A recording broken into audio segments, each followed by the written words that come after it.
Under my administration, the unbreakable alliance between the United States and Israel has never been stronger. You read things, you hear things. It's never been stronger. Just remember that. People talk, but it's only talk. Our relationship is powerful. Mr. President, our dear friend, Donald, you have shown consistently incredible support for Israel, for our right to self-defense. Israel has never had a better friend than you. You show this time and again. All right, two leaders once again exchanging compliments at the White House last hour. President Trump signing an executive order officially recognizing the Golan Heights as Israeli territory. This is a move that is expected to boost Prime Minister Benjamin Netanyahu just 2 weeks out from his re-election. Netanyahu's short visit comes as the annual American-Israel Public Affairs Committee conference, the pro-Israel lobby known as AIPAC, just kicked off in Washington. But the Prime Minister is heading back home today. He canceled his planned AIPAC address following a Gaza rocket attack that struck central Israel, wounding 7 people. Joining me now is the former Undersecretary of State for Political Affairs, Ambassador Wendy Sherman, and MSNBC's host of The Breakdown, Ayman Mohyeldin. Welcome to both of you. Thank you for being here. Wendy, let me just start with you. We certainly under the Obama administration had justifiable tension with Israel, particularly for continuing to expand settlements in violation of international law. That has turned 180 degrees around under Trump. Well, look, I think one of the things that's important for everybody to keep in mind here is that both Howard Kohr, the head of AIPAC, and Majority Leader Steny Hoyer both said last night that support for Israel has been a bipartisan enterprise.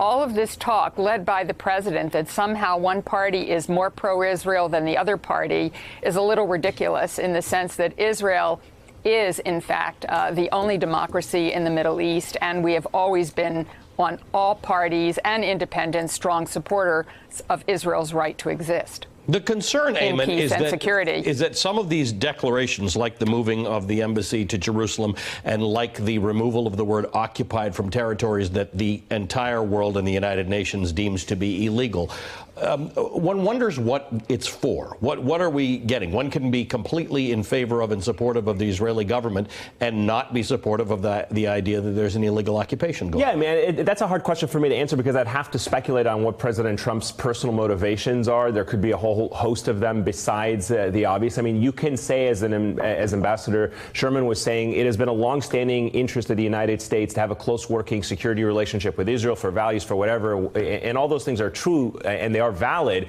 to the extent that they advance both America and Israel's interests. But this goes beyond. And what really is at the core of this discussion is that we are taking actions that are undermining the international order that we work so hard to try and put in place. You talk about international law, you talk about international norms, UN Security Council resolutions that we try to get and try to enforce countries to abide by, whether it's in Crimea, whether it's in other places, North Korea. And then the United States turns around and says, you know what? We're going to ignore these UN Security Council resolutions that says the Golan Heights are occupied Syrian territory, that the transfer of Jewish citizens of Israel into occupied Arab territories, whether it be East Jerusalem, West Bank, the Golan Heights, is deemed internationally illegal. It is illegal, and doing so is illegal. And Israel has transported populations into the Golan Heights over the past several decades. That is illegal. And when you have international law and resolutions on the books saying that the international community will not recognize that, and the U.S. goes it alone, you then turn around and undermine the international order that you're going to need for what you want to advance when it comes to your interests. Now, keep in mind that the U.S. is trying to work with other countries like Russia on North Korea, China on other areas. And right now, today, you're hearing the Secretary or the Foreign Minister, Sergei Lavrov of Russia, denounce the decision, saying that they will not recognize the Golan Heights as or Israel's sovereignty over the Golan Heights. You heard that from our closest allies in the European Union, the United Kingdom. And so we are now out alone with Israel on this issue with no reason, no clear reason at least, for this president. Wendy Sherman, let me just ask you here. I've got this map here, and it's got Israel, and it's got Gaza, the West Bank. These are the areas deemed to be occupied territories, and the Golan Heights, which is occupied territory. To Ayman's point of what is the joint interest? What's the American interest in dropping the moniker occupied from lands that, under international law, are occupied? Look, I think what is really unfortunate about what the president has done, both in moving the embassy, although every president has said they wanted to, and indeed saying that the Golan Heights now belongs to Israel. And indeed, Israel has been in the Golan Heights since the 1967 war, is that it really undermines Israel's security in the sense that the chance of getting peace in the Middle East, in other words, two countries side by side, Palestinian Authority turning into Palestine and Israel having peace and security, is undermined by taking actions that ought to be part of a negotiation between the parties. So what really the president has done is taken away the U.S. role as facilitator and broker.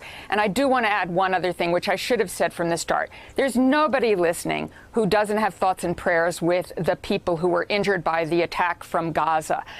This is just terrible, and I understand that Israel's already begun retaliation.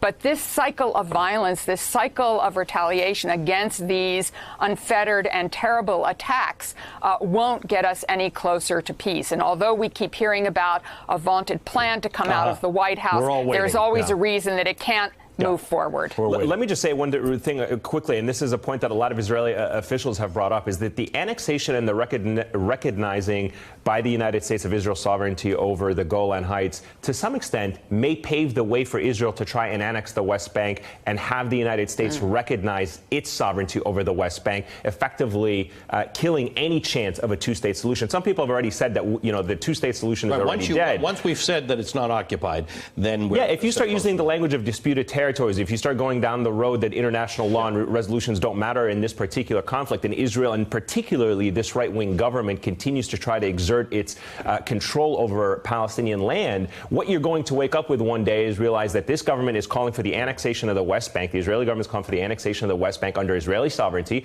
And then you're going to have to make a choice. Is Israel now a one-state solution where there is two systems, where there are no equal rights for Palestinians or Arab citizens of that state in the West Bank, the Golan Heights, all these territories?